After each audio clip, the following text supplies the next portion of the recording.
Welcome to the Doggy Style Podcast, where self-development meets animal wellness, with your host, myself, Kelsey Kyle. My mission is to create content that brings people healing through animals. When I found my love and passion for dogs, and most importantly, started to take action to help them in my own way, this is when my whole life changed and my path to self-development really began. I'll be sharing all the tools that have helped me throughout the years, from finding my passion and pursuing it, overcoming OCD, anxiety, coming out of the closet, and honestly, the list goes on. Some weeks I'll be interviewing guests to open up new perspectives, and other weeks I'll just be diving in solo. So make sure to hit that subscribe button so you never miss an episode, and connect with me by leaving a rating or a review, or follow me on Instagram at Kelsey W. Kyle. And in true doggy style fashion, all of the episodes will be honest, raw, authentic, and absolutely no topics are off limits. If it's something I feel more people should be talking about, I promise you will find it here. What's up, everyone? I hope you're all taking care of yourself and being easy on yourself and being easy on others, because this time we're all in right now is obviously very unprecedented and just freaking wild, right? Ugh, man, some guilt definitely comes up when I say this, because I know for a lot of people this year so far has been terrible in so many ways. And my heart goes out to anybody and everybody in that position. And at the same time, I can't let that stand in the way of all of my peace and all of my gratitude, because this year has given me so much clarity and so much guidance. I really couldn't be more grateful. I've been having a lot of fun getting to know myself better and just watching myself grow in so many different ways. It's like I'm not even me, but at the same time, I'm me. Like last night I had a nightmare that I couldn't share my feelings with anybody. Like, what the hell? I literally have no idea what happened to the old Kelsey, but I'm loving the new one. If you rewind back 1 year ago, 2 years ago, 3, 4 years ago, all years ago, sharing my feelings with literally anybody, including myself, was literally the hardest thing in the world. The hardest thing in the world. I literally didn't know how to. Didn't know how. And now I'm having nightmares about not being able to do that. It's just crazy. It's freaking amazing. But anyways, I bring this up because today I want to talk about the most fun topic, anxiety. Yeah, not the most fun topic, but I think my anxiety first got planted and first started to grow when I no longer felt it was safe to be me, safe to share my feelings, safe to think out loud, safe to like what I like, wear what I want, and do what I want, be what I want. That's when all my anxiety truly started. So it's definitely safe to say that anxiety is something I've struggled with for as long as I can remember, and still do a little bit each and every day. The difference now is I use it as a tool, whereas before anxiety used me, so I was the tool. And no thank you. And I think that's the key for anyone with anxiety, which unfortunately I think is majority of us. Got to use it as a tool, somehow figure out a way to use it as a tool. So I've been thinking a lot lately, maybe because my partner Paige and I are in the process of manifesting our dream house and all of the stress and anxiety that could come from that. And I just had a thought about prime real estate and the crazy amounts of money it takes to live in a nice neighborhood, in a nice house. And if you live in LA on the beach, for example, then we're talking crazy amounts of money, and it pretty much just seems impossible. And then I thought, whoa, that's crazy, because the most expensive, prime, amazing real estate we truly already have. We already have it. It's our mind and our body. It may not seem like it because of all the stress and all the worry we hold on to, but when you're really tapped into source or your higher self or whatever you want to call it, it is so clear that a peaceful and a calm mind and body is truly all that matters, and should and is, in a way, that's another topic, but it should be the most expensive thing on the market. So in other words, I feel like peace of mind is what everyone is after. Not the big house, not the fancy car. Those things are really awesome, don't get me wrong, but those things will never, ever, ever change your mental state. It might seem that way, but I promise you no material thing will ever bring you true inner peace. And that's where anxiety comes in. I think anxiety is taking over our minds and then, of course, bleeding into our bodies because it's all connected and therefore taking over our peace. When's the last time you felt peaceful? Truly peaceful? I really hope your answer is right now or yesterday or even last month. But sadly, I think that's just not the case for most of us. So if we can work with anxiety as a tool to get us into a more peaceful state, well, I am proof that we can do exactly that. And that anxiety can be a tool for us to connect deeper with ourselves. Not long ago, pretty much right before COVID hit, so maybe 8 or 9 months ago, 8 or 9 months ago, my OCD and anxiety was at its all-time high. And I had been actively working on it for several years at that point. So yeah, it was very frustrating. But I do think it needed to get pretty much debilitating for me to truly look at it and to truly decide that no matter what, this is not the way I want to live any longer. Not the way I want to live. I'll do anything but live this way. And then I just continue to put the work in, and it takes a lot to actually change. So I just put work and work and work. And after years of focusing on this, I finally figured out the trick. Do you want to know what the trick is? The trick is to do nothing. Yep, literally, that's the trick. When my anxiety starts to creep up, I start to overanalyze, overthink. My body tenses, my heart starts beating faster. So I literally used to take every action to resist that feeling, and what you resist persists. So I was literally doing actions that held on to my anxiety for dear life, as if I didn't want to let it go. And at that time, a part of me didn't want to let it go. Why? Well, one reason is because I wasn't letting it go, so I must not have wanted to let it go. And two, because it was the norm. It's what I was used to doing all my life. So while it was uncomfortable, at least it was a familiar uncomfortableness. And just sitting in it and not doing anything would feel foreign and unpredictable and out of control, and that's what I was running from at the time. But now I know that I would rather let it flow through me and then out of me. I don't want it anymore. I want to feel it as long as it takes or as short as it takes. I want to feel it so I can heal it and then move the freak on. Move the freak on. So the trick is to do nothing but surrender. Be with it. No matter how uncomfortable it is, you just have to sit in it. I think there's a little bit of a misconception about being present. Just because you're present doesn't mean you're all blissed out of your mind. It can, and it does. And for me at this point, that's pretty much exactly what being present means to me. But it also means you're dealing with what exactly you need to be dealing with. Everything else fades away. So when you're present, you're either blissed out of your mind, my favorite, or you're sitting with extremely uncomfortable emotions. Not my favorite, but I trust it because on the other side, there's always growth. Or third option, you're handling business. I also love this one. You're in the zone, you're flowing, you're working. Like you're literally working on whatever work is to you. So you're at your actual day job, or you're having a much needed tough conversation with someone about something. So you're handling business, you're being an adult. And I freaking love all those options. And I truly don't want to be anywhere else but here, but present. There's a few sort of definitions I've heard regarding fear as an acronym. So there's fear as fuck everything and run. Or there's face everything and recover. Love that one. And then another great one is false evidence appearing real. Love that one as well. The second and third meanings are so great. So face everything and recover is definitely the route you want to take if you truly want to overcome your anxiety, because those fearful feelings really are or really is false evidence appearing real. And if you let it take over, then it's going to be so real and you're in it no matter what.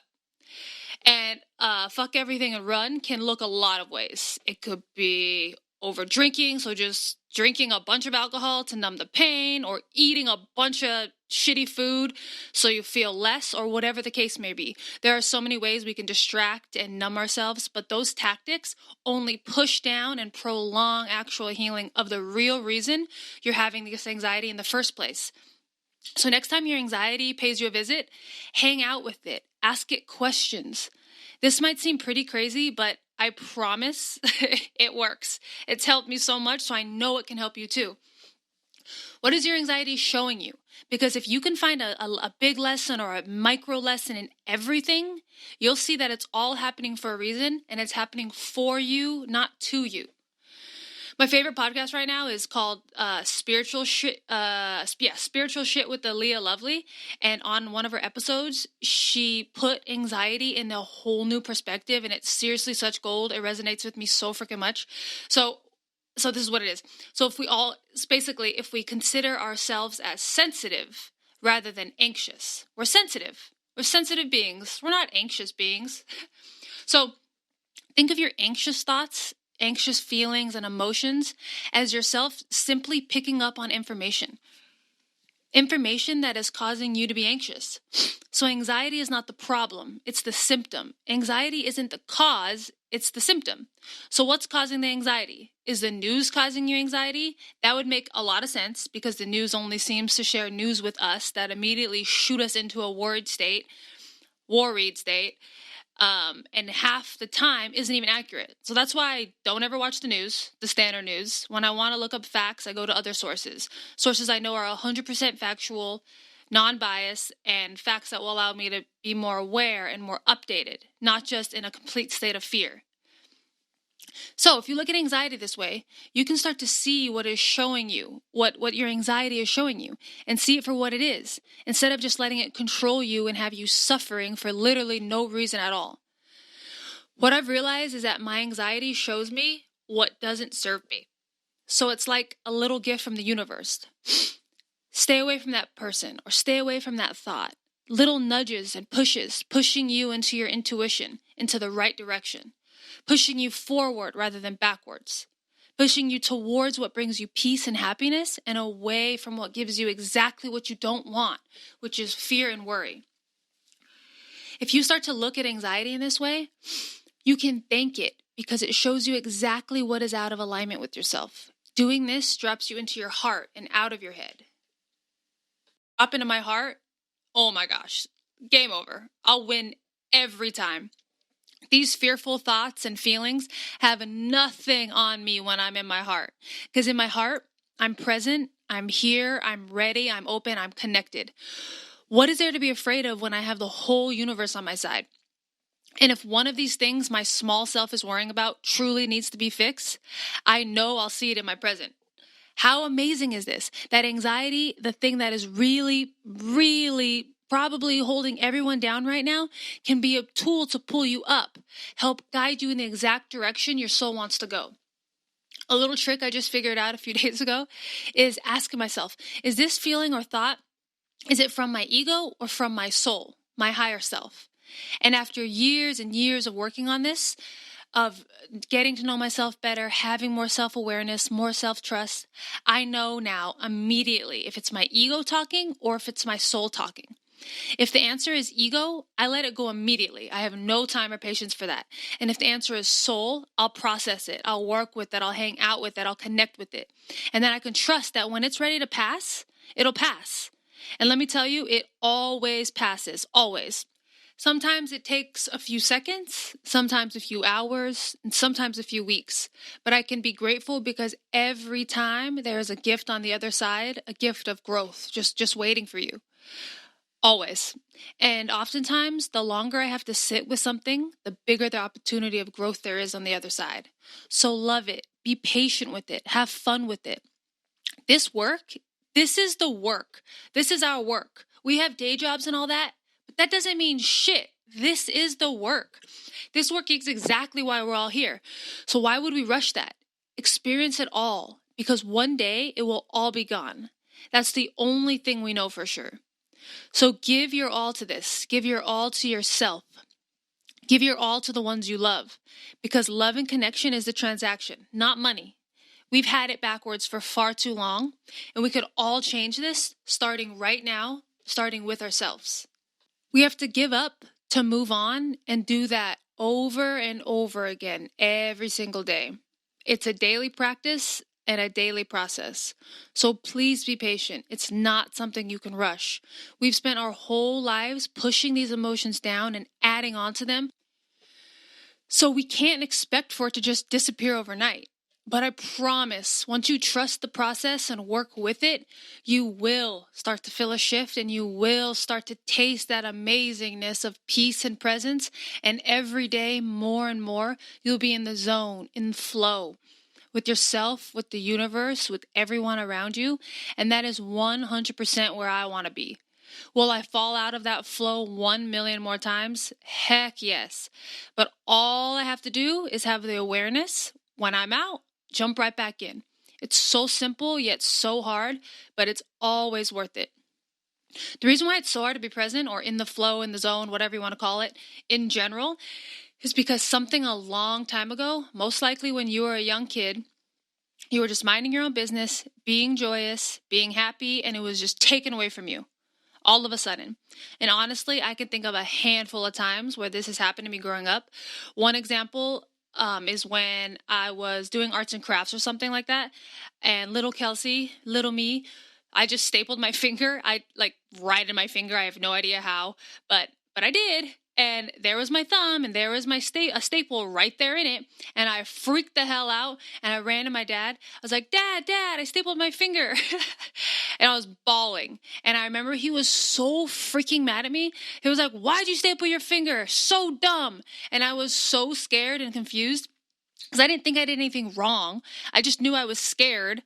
But obviously I did do something wrong because of how he was reacting. And our parents, when we are young, I mean, I think you would all agree with this. They're like our gods. Whatever they say goes. Like, if you want to do one thing, you can't if they won't let you. Like, that sucks, right? That's just how it was. So when they're mad at you, it's because you did something wrong. Whether that's the truth or not, that's how it seems, that's how it feels. Because when we're young, we have such little awareness and we're so sensitive.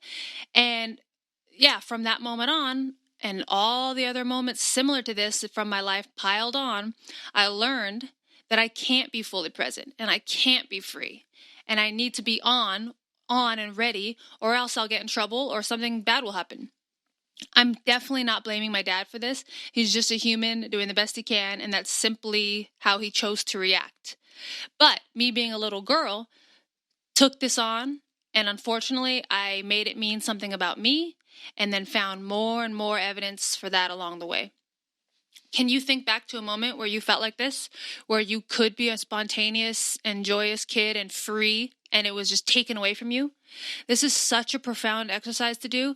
I believe a moment like this happened for each and every one of us. So now, being fully present is actually pretty fucking scary. And it takes a lot of courage to live there. But if you ask me, you didn't ask me, but I'm going to tell you, if you ask me, there is no other place to live. Because if you aren't in the present, you aren't fully living. You aren't. And I think I just started fully living this year, right now, just a few months ago. That's one of so many reasons why I'm so grateful for COVID. Another reason why it's so hard to be present is because we're always trying to get rid of uncertainty. And sorry to break it to you, but uncertainty is a human condition. It always has been, and it always will be this way with us. And you won't ever feel safe enough to be present until you truly accept this. That's another reason I'm so grateful for this time, because it's shown me all the ways how much control we truly do not have. And never will have. And as an over planner and overthinker and over everythinger, I decided to take that in as a plus, as a positive. Like, oh, why would I give all my energy to this if I'm getting nothing in return? If it's literally doing nothing? If all I'm getting in return is fear, worry, and anxiety? I decided I'm no longer going to actively worry about things or give too much energy to things in general. I'm just going to go day by day, moment by moment, and trust that whatever is ahead of me, I can handle and I will learn from. And whatever I decide to give in the moment, how much or how little energy is perfect. That's it. Will I always try my best and give my all? Yes, of course, but that doesn't have to be hard. You can give your all and still stay composed, stay calm, stay clear, stay confident, all at the same time. I will no longer sit in a state of fear. Instead, I'll sit in a state of peace, trust, and acceptance, and honestly, an excitement, truly curious to see what is in store for me next, and going with the flow rather than trying to control the world, to mold it into what I think is right. That's way too much pressure. That's not my job, and I've been acting like it's my job all my life. Once I truly learned this and took it all in, I naturally started to put all my energy towards the one thing I do have control over, and that's how I respond to what comes my way. So what if you put all your energy into what you can control? Well, I'll tell you, you'll be more patient, you'll be more grounded, you'll be more in your heart and out of your head.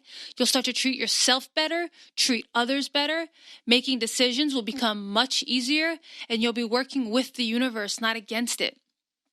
Accept and learn to love uncertainty and watch your anxiety start to leave your body, leave your mind, and make space for things that make you happy, make you excited, that fill you with love and passion. So remember, nothing is wrong with you. You're perfect just as you are, even when you're filled with anxiety and have no idea what to do or where to go with it. Remember, there's nothing to do. There's nothing to fix. Don't fight it. Lean into it. Feel it. Ask it questions. It just wants some love and acknowledgement, just like each and every one of us. Learn from it, because again, it's a little gift from the universe giving you signs. All you have to do is be present with it and listen. Suffering is a choice, and if you fight this part of yourself, you will suffer. For example, if you want to reach something high up on a shelf that you can just barely reach, do you jump and struggle and get right on your tippy toes to barely be able to grab it? Or do you simply grab a chair, grab the item, and go on your merry way? Your choice. What will you choose? One last point that I really think is connected to anxiety is trust, self-trust. Trust in yourself. When my anxiety is at an all-time high and I'm fighting it because I'm not trusting myself, that's why I'm fighting it. Not trusting that I can handle what's coming my way. So because I can't trust myself, I try to control everything to ensure everything will be all good. That way I won't necessarily need to step out of my comfort zone. But that's not what I want. I want to trust myself. I want to trust myself to the absolute max. Because when you're in that state of full self-acceptance and trust, that's true confidence. That's when you can just lay back and chill and live your life however you see fit. Because you know that whatever happens, whatever, and we have no idea what that is, you can handle it all on your own. You don't need anyone else, anything else, but your perfect self. So treat yourself with love and respect, with patience each and every moment. We spend our whole lives virtually shitting on ourselves, putting ourselves down, comparing ourselves to others, pushing down our feelings, pushing down our emotions, doing everything we can to not be ourselves. And now we are choosing the other door, the door to bliss, the door to freedom, to peace, where we can just be whoever we truly are, without fear, without worry of not being accepted, of not being loved, because we have everything we need right here, right inside of all of us. All day, every day, it's right here. And as long as we put ourselves first, take care of ourselves, the rest will follow. True connection, true love, everything we could ever imagine is right there in every moment. Be present and be gentle, everyone. I really hope me sharing all this shit that I go through all day, literally all day, every day, will help get you into your heart and out of your head just a little bit more. It's time to take your power back and do what you know is right and what is true for you. We need to stop hurting ourselves to save ourselves. To save yourself, all you got to do is let it all go, all of it, and just be you. Thank you so much for listening to this episode about anxiety. I hope my struggles will help you get through yours and know that you're not alone through this and that we're all connected and we're all here to help each other. Please send this to a friend if you think it could help them. Leave a rating, a review.